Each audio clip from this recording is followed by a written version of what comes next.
Hello and welcome to this in-depth guide to the Common European Framework of References for Languages, widely known by its acronym CEFR. Developed by the Council of Europe, the CEFR is the international benchmark for describing and assessing language proficiency. In this video, we'll also explore the 2020 companion volume, a major update to the original 2001 framework. As we go, we'll carefully define each term, whether it's a competence, a descriptor, a scale, or a strategy, right at the point where it appears in the video. We'll also relate the framework to practical realities in the Irish EFL sector, especially in connection with the Trust Ed Quality Assurance Scheme. What is the CEFR? The CEFR is a comprehensive framework designed to describe what language users can do with a language at different levels of proficiency. It offers a transparent, coherent, and internationally recognized basis for designing curricula, the structure and content of language courses, formulating learning objectives, developing and interpreting language tests, and supporting learner autonomy and lifelong language development. It does not prescribe a specific methodology, but instead provides a reference scale for describing performance in a language-neutral, task-based, and communicative way. The CEFR defines 6 levels of language proficiency arranged into 3 broad proficiency bands. Band 1 is basic user and includes the A1 or breakthrough and A2 or way stage levels. Band 2 is the independent user and includes the B1 or threshold and B2 or vantage levels. And band 3 is the proficient user and includes the levels C1, effective operational proficiency, and C2 or mastery. Each of these levels is described by can-do statements, positive action-based descriptions of what a learner is able to do at that stage. For example, a B2 level can-do statement for speaking might be, can interact with a degree of fluency and spontaneity that makes regular interaction with native speakers quite possible without strain for either party. Can-do statements are user-friendly versions of what the CEFR calls descriptors. A descriptor is a precise, research-based statement describing a particular ability, such as can write personal letters describing experiences and impressions, or can follow extended speech and complex arguments. Multiple descriptors are grouped into scales, progressions of ability that move from A1 to A2. Each scale focuses on a particular language activity. Communicative activities and language skills. The CEFR distinguishes among several categories of communicative language activities, real-world language tasks learners might engage in. These activities are organized by skill. In language education, a skill refers to one of the 4 core language abilities: listening, reading, writing, and speaking. Speaking is further broken down into spoken interaction, dialogue and conversation with others, and spoken production, monologue, speech, or presentation. Each of these skills has its own scales of descriptors, describing what learners can do at each level. For example, for reading comprehension, a B1 descriptor might be, can understand text that consists mainly of high-frequency everyday or job-related language. Published in 2020, the companion volume is an extensive update and expansion of the original CEFR.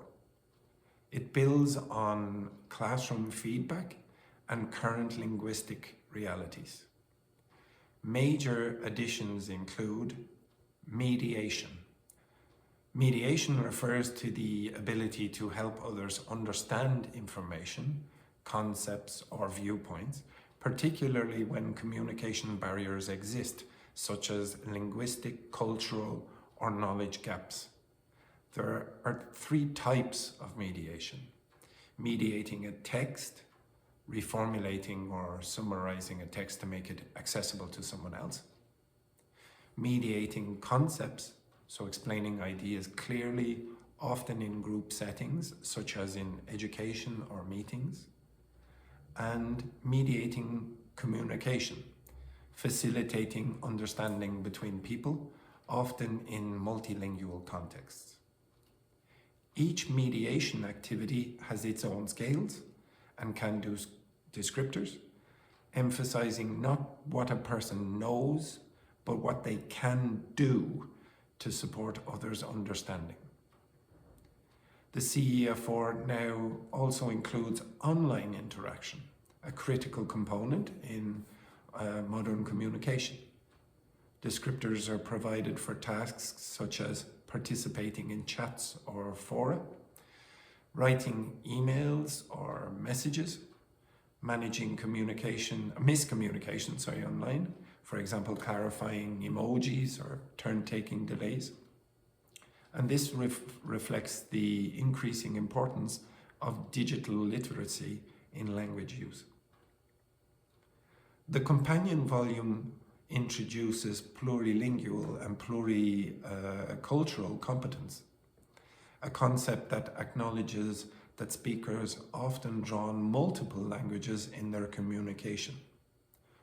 Unlike traditional frameworks that idealize the native speaker and a native speaker model, the CEFR CV sees language ability as dynamic, adaptive, and integrated across languages. For example, a plurilingual learner might switch languages within a conversation, i.e. code switch, draw on one language to understand or interpret another, or use cultural knowledge from one context to function in another. This approach values strategic competence, the ability to choose tools, languages, or approaches to succeed in communication. It also includes a new pre-A1 level, which has been introduced to describe the earliest stages of language acquisition. This is especially relevant for very young learners, new immigrants with limited schooling, or literacy learners in adult education. An example descriptor might be, can understand basic instructions supported by gestures and visuals.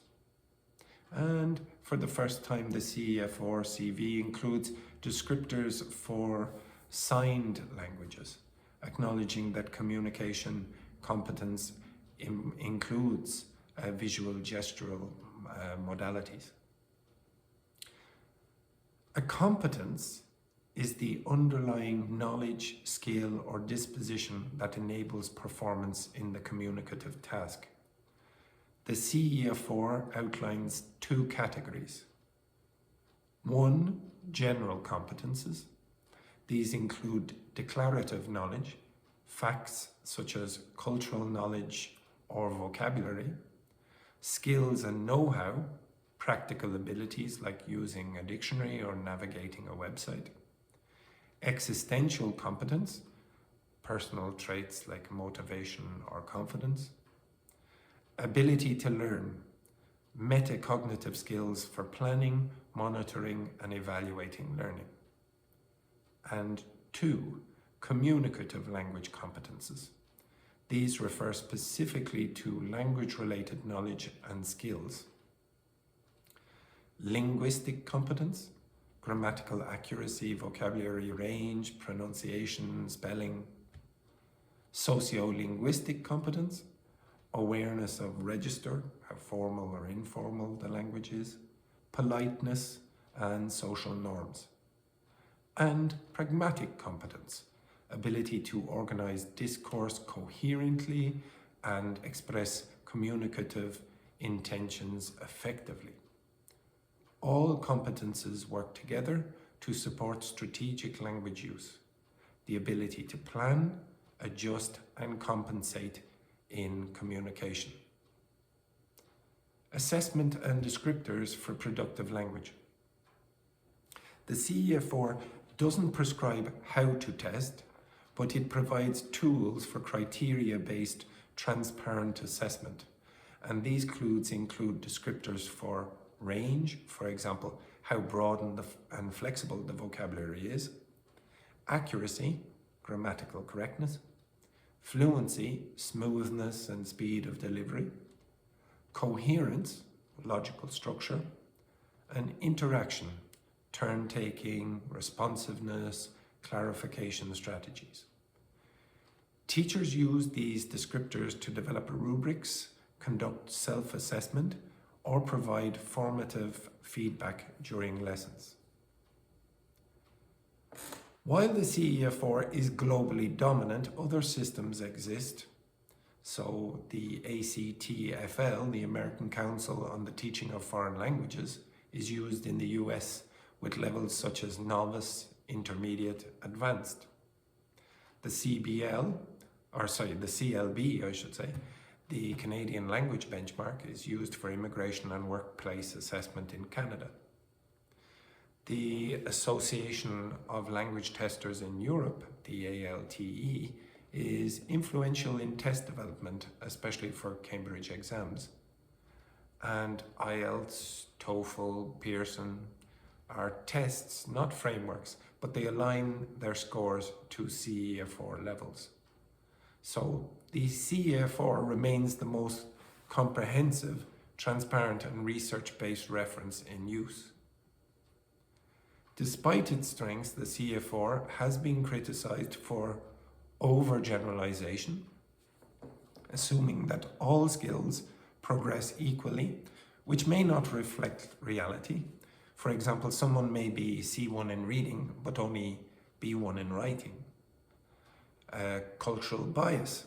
It's originally Eurocentric, although the CV addresses this with plurilingualism to some extent. Misuse in testing. CEFR was never meant to standardize testing globally, but it's often treated this way. Teacher preparedness. Many teachers use CEFR without formal training in interpreting descriptors or designing CEFR-aligned assessments. Now let's place this in context. In Ireland, the CEFR is central to TrustEd, a quality assurance scheme developed under the International Education Mark, IEM, overseen by QQI, the Quality and Qualifications Ireland. What is TrustEd?